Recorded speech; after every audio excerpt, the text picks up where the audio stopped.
शेतकरी मित्रांनो नमस्कार. मागच्या व्हिडिओमध्ये आपण दाखवलं होतं, ज्यावेळेस आपण हळदीला मातीचा भर लावण्याचं काम करत होतो त्यावेळेस आपण एक गोष्ट सांगायची विसरलो.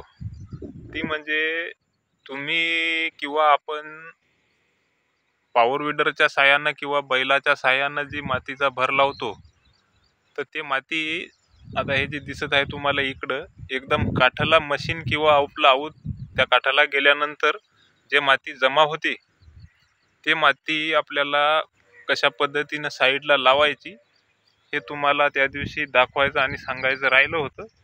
त्यामुळे आपण आज परत 1 मिनिटाच्या व्हिडिओमध्ये तुम्हाला ती माती लावण्याचं काम दाखवतो. हे अशा पद्धतीनं माती लावण्याचं काम आपलं चालू आहे.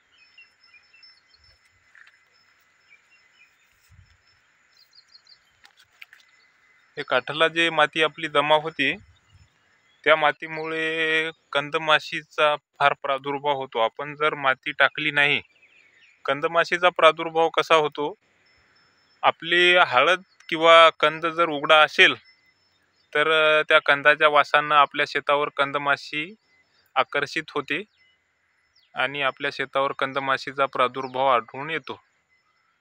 कंदमाशीचं नुकसान काय आहे हे सर्वांना माहीत आहे. त्यामुळे या गोष्टीची काळजी घ्या. धन्यवाद.